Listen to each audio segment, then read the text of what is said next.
En la clase de hoy vamos a ingresar a los elementos del contrato. Habiendo observado cuál es la definición del legislador, las definiciones doctrinarias, conviene ahora abordar cuáles son las partes del contrato que lo hacen ser el instituto jurídico que es. Lo que vamos a hacer entonces, dicho de otro modo, es diseccionar las diferentes partes o componentes que integran la noción de contrato, la noción jurídica de contrato, los efectos de identificar cada uno de sus elementos y las consecuencias. A modo de introductorio, podemos recordar la clásica definición de Alberto Espota, que decía que el contrato era aquel acto jurídico bilateral, y ahí ponía una N, porque podía también ser trilateral, por ejemplo, o cuatrilateral o plurilateral, patrimonial. Es decir, que se trata de un acto jurídico, que es la especie del género, que se caracteriza porque al momento del nacimiento, al momento de su génesis, de su configuración técnica, requiere por lo menos dos partes, que luego pueden ser más, pero al momento de su configuración o quizás, por ejemplo, como ocurría con el contrato societario, dos o más partes.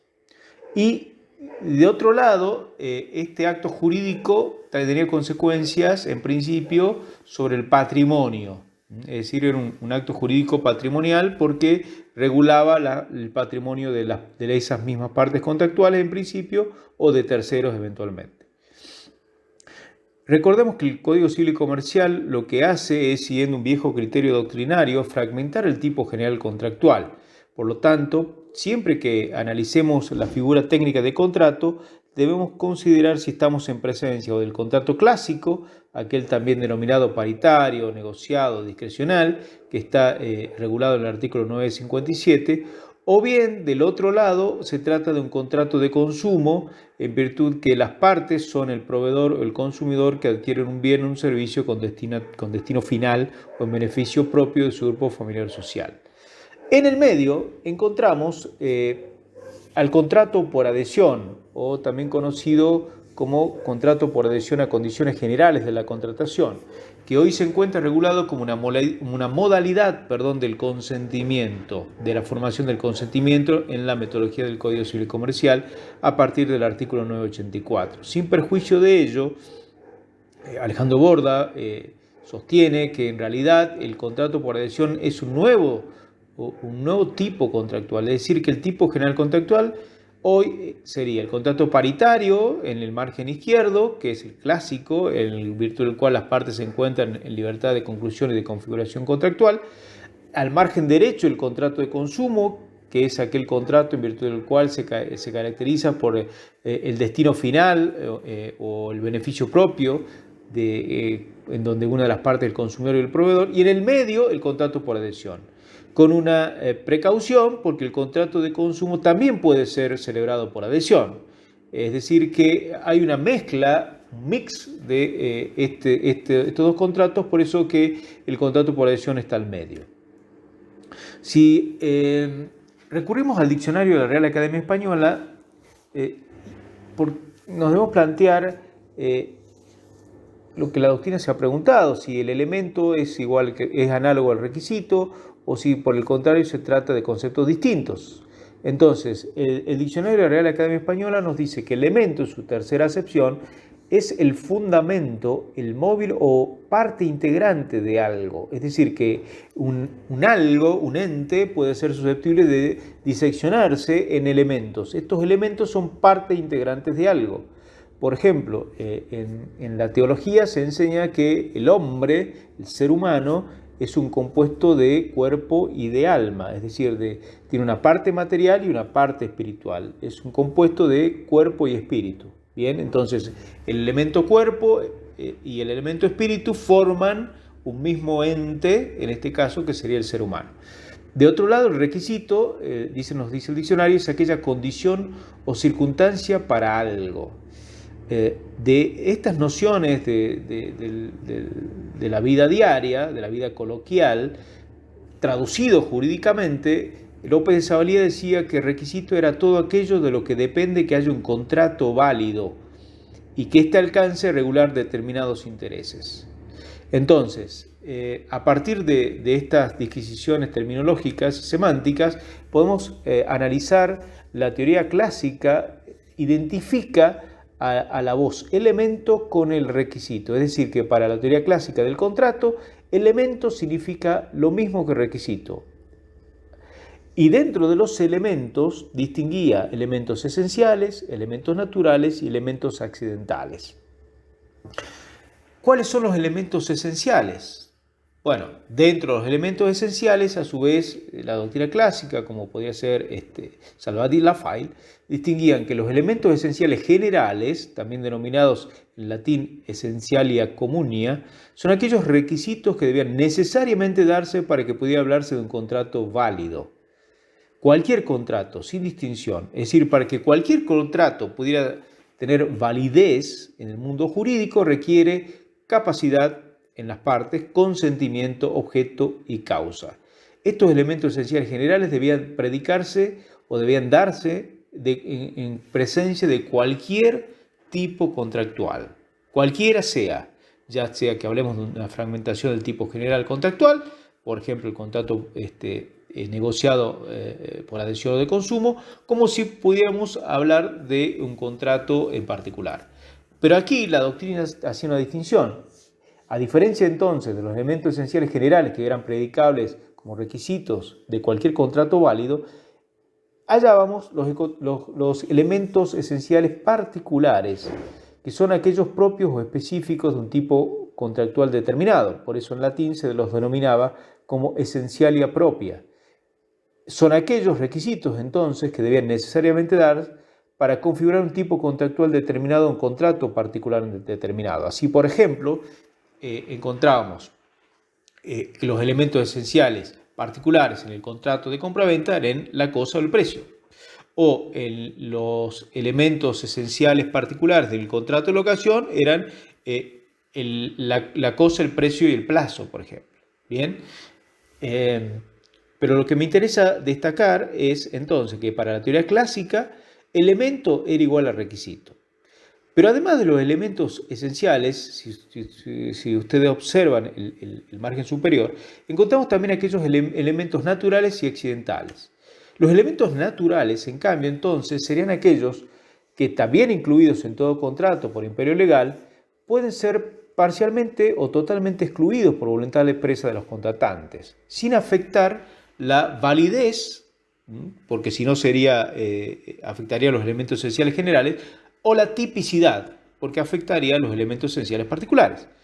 Así, nos referimos a lo que en el ámbito del derecho del contrato se denomina derecho supletorio. Esta supletoriedad está ahora receptada en la parte general del contrato, en el Código Civil Comercial, en el artículo 962, que dice que las normas legales relativas a los contratos son supletorias de la voluntad de las partes.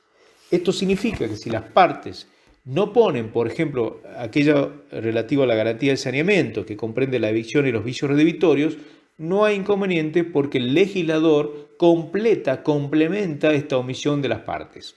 Porque esto también nos llevaría a una pequeña disquisición. Lo que ocurre en el ámbito, habría que distinguir el contrato del common law, del sistema anglosajón, de aquel contrato propio del derecho continental europeo. A diferencia del common law, nuestro contrato, que es el derecho continental europeo y que está también ha llegado a nuestras orillas a través de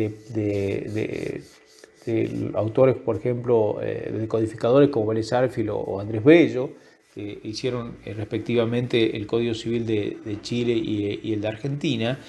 El contrato para el derecho continental europeo le otorga importancia superlativa al derecho supletorio. Es decir que para nosotros bastará para el contrato una carilla, porque todo lo que no hayamos previsto, por ejemplo, si se trata de un contrato de locación, en lo que se respecta a forma de pago del precio, a la moneda, etc., perfectamente está suplido por la voluntad del legislador y en nuestro caso en el Código Civil Comercial a partir del artículo 1187 y siguientes. En otras palabras, el derecho supletorio tiene una gran ventaja técnica para las partes porque si se olvidan, ya sea por acción o por omisión, de incluir algo, no hay problema porque el legislador a través del derecho contractual lo suple. Esto no ocurre, en cambio, en el derecho anglosajón. Por eso los contratos en el derecho anglosajón son verdaderos libros, porque comienzan desde un glosario en donde van diciendo para cada una de las palabras que van a emplear en el contrato cuál será su significado.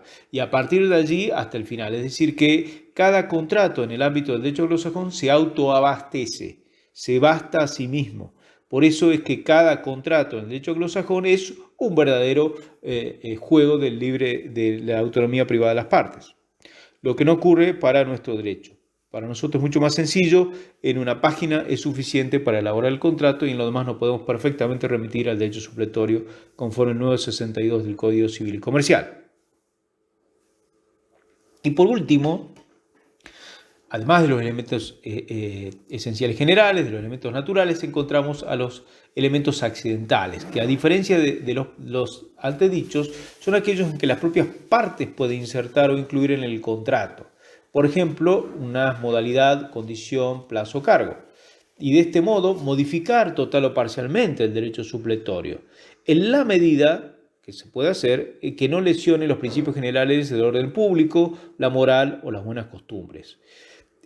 Entonces, tenemos los elementos esenciales generales o elementos esenciales propiamente dichos, que son aquellos que son predicables de todo contrato y serán elementos esenciales generales, o por el contrario serán elementos esenciales particulares porque son predicables de un contrato nominado en particular. En segundo lugar, los elementos naturales son aquellos que el legislador suple perfectamente la voluntad de las partes, es decir, que si las partes no lo incluyen, el legislador los complementa. Y en tercer lugar, los elementos accidentales son aquellos que en el ámbito del derecho supletorio las propias partes pueden modificar total o parcialmente, incluyendo, por ejemplo, un cambio a algún elemento supletorio, por ejemplo, en materia de garantía de vicio reditorio. Esto ocurre, por ejemplo, en materia de vicio reditorio, como veremos oportunamente al analizar este efecto de los contratos onerosos, en los cuales el legislador en materia de vicios expresamente sostiene en el artículo 1052 ampliación convencional de la garantía. Y dice así: se considera que un defecto es vicio reditorio A si lo estipulan las partes con referencia a ciertos defectos específicos, aunque el adquirente debiera haberlos conocido. De esta manera lo que hacen las partes es, lo que para el legislador es un vicio reditorio, las partes pueden convertirlo en un vicio no reditorio, y viceversa, lo que para las partes no era un vicio reditorio, convertirlo en vicio reditorio. En el ámbito de la doctrina, Borda, por ejemplo, ha enunciado una crítica con respecto a esta clasificación, porque en realidad dice que enuncia como elementos contractuales naturales y accidentales lo que en rigor serían factores o efectos del contrato más que elementos propiamente dichos. Por eso, una teoría superadora fue la teoría moderna o normativa, que fue seguida principalmente por la Escuela Tucumana, dirigida por don Fernando López de Zavalía, donde él decía que, a diferencia de la doctrina clásica, los elementos se distinguían de los requisitos. Es así que los requisitos del contrato se podían clasificar en presupuestos, en elementos y circunstancias, en donde los elementos en particular solamente podían ser predicables de un determinado contrato. Por eso él pone los elementos en el medio de los presupuestos y de las circunstancias. Vamos a desarrollar un poco esta teoría normativa. Siguiendo a López de Zavalía, decimos entonces que los presupuestos son todos aquellos requisitos que, influyendo en el contrato, son externos a él, son predicables en abstracto, son predicables antes de un contrato determinado. Y así él denomina la capacidad y el poder de negociación en el sujeto y la idoneidad en el objeto. Como se ve, lo que hace López de Zavalía es a los que la doctrina clásica denominaba elementos esenciales generales, él lo nomina como presupuesto. ¿Por qué presupuesto? Porque están antes del contrato en particular. Y los elementos, en rigor del contrato, son todo aquello en el cual es constitutivo del contrato, es decir, que lo hace ser lo que es. Por ende, a diferencia del presupuesto que está antes del contrato, como puede ser la capacidad, si el sujeto tiene capacidad de hecho o de derecho para contratar, o si tiene legitimación, o bien si el objeto es de cumplimiento imposible, el elemento lo que analiza es la propia mismicidad del contrato, es decir, el contenido y la forma, donde el contenido está integrado por aquellas cláusulas esenciales, naturales y accidentales, y la forma hace al tipo contractual. En la terminología de López de Zavalía, dentro de los elementos vemos que están incluidos lo que la doctrina clásica denominaba como elementos naturales o accidentales. Pero para él todo contrato intrínsecamente como tal debe tener un contenido y una forma, donde el contenido es lo que se dice y la forma es cómo se lo dice. Bien. Y por último, están las circunstancias, que a diferencia de los presupuestos que se encuentran antes de cualquier contrato, por eso son presupuestos, las circunstancias son todas aquellas también exteriores a los elementos, pero se dan posteriormente. No antes, porque entonces serían presupuestos, sino se dan después o durante la aparición del contrato, o bien durante su puesta en práctica, es decir, durante su ejecución.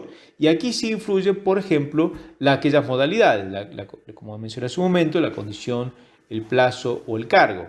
Por ejemplo, en virtud de la pandemia, hemos tenido la formalización de contratos de viaje, pero que sin embargo, en virtud de las circunstancias de tiempo, modo y lugar, se han debido suspender, por ejemplo, contratos de hotelería. Entonces, el contrato es válido y está vigente. El problema es que no se puede llevar a cabo. ¿Por qué? Porque están cerradas las fronteras o porque se ha decretado una cuarentena. Entonces, esto es lo que hacen las circunstancias. El contrato en sí mismo es válido y genera de hecho obligaciones. El problema es que en la práctica no se puede llevar a cabo porque hay circunstancias que lo modifican externamente, pero luego de celebrado o perfeccionado el vínculo contractual. Fuera de la discusión doctrinaria de si es válida la doctrina clásica o si es válida la doctrina moderna, ¿cuál sería una eventual importancia práctica que nosotros detectamos en estas clasificaciones doctrinarias? Fíjense que el artículo 982 del Código Civil Comercial habla de acuerdos parciales y dice que los acuerdos parciales de las partes concluyen el contrato si todas ellas, con la formalidad que en su caso corresponda, expresan su consentimiento sobre los elementos esenciales particulares. Este primer párrafo inmediatamente nos trae a la memoria la clasificación clásica que hablaba de elementos generales y particulares. Dentro de los elementos particulares, por ejemplo, el contrato de compraventa, hemos dicho el precio de la cosa. Es decir, que el acuerdo parcial bastaría en la medida de que las partes expresen su consentimiento, su acuerdo, su exteriorización de voluntad sobre los elementos esenciales particulares. Lo dejamos pendiente, pero es una idea que luego analizaremos cuando analicemos tratativas preliminares. Bien, desde el punto de vista troncal, el Código Civil Comercial siempre hemos dicho que tiene una parte general que se encuentra en el libro primero y una parte general del contrato en el libro tercero. Pero en virtud, como decía Spota, que el contrato es un acto jurídico bilateral, plurilateral, patrimonial, hemos dicho que la naturaleza jurídica del contrato es de ser una especie del acto jurídico. El acto jurídico hoy se encuentra regulado en el libro primero del Código Civil Comercial, título cuarto, Hechos y Actos Jurídicos, artículos 257 a 397. ¿Y cuál es la importancia práctica de esto? Que el género, que es el acto jurídico, explicita o nos adelanta el criterio que vamos a tener al momento de analizar la especie, que es el contrato. Así analizamos la manifestación de voluntad, los artículos 257 a 254, y eventualmente los vicios de la voluntad, ya sea por error, dolo y violencia, artículos 265 a 278. En segundo lugar, todo acto jurídico tiene un objeto. Ese objeto debe ser material y jurídicamente posible, no prohibido, no sea contrario al orden público, la moral o las buenas costumbres, y eso está previsto en los artículos 279 a 280. Y por último, todo acto jurídico tiene una causa que nosotros adelantamos, se trata de una causa fin, es decir, todo acto jurídico busca llegar a un objetivo. Y esta causa fin está regulada en el artículo 281, 283. De otro lado, como acto jurídico, tiene forma y prueba. La forma y prueba del acto jurídico la encontramos en los artículos 284 y 288. En cuanto a la forma del acto jurídico, puede ser un instrumento público, artículo 289, en virtud del cual este instrumento público ha sido emitido por un oficial público que da fe pública del contenido o veracidad del acto, como también de la firma de las partes. Luego, como especie del instrumento público, encontramos la escritura pública. Del otro lado tenemos los instrumentos privados o particulares, que pueden ser firmados o no firmados. Si son firmados, serán instrumentos privados propiamente dichos. Si son no firmados, serán instrumentos particulares. Artículos 313 a 319. En estos artículos, embrionariamente, podemos deducir la figura, por ejemplo, del documento electrónico, porque ahora el Código Civil Comercial expresamente recepta la posibilidad que el documento se encuentre en un soporte papel o en un soporte inmaterial. Por ejemplo, puede ser de video o de voz. Más adelante regula los vicios de los actos jurídicos, la modalidad de los actos jurídicos y la ineficacia de los actos jurídicos. Esto hay que tenerlo en cuenta porque vamos a tener que hacer un tránsito desde el libro primero al libro tercero y del libro tercero al libro primero y viceversa en virtud del género y de la especie. Muchas gracias.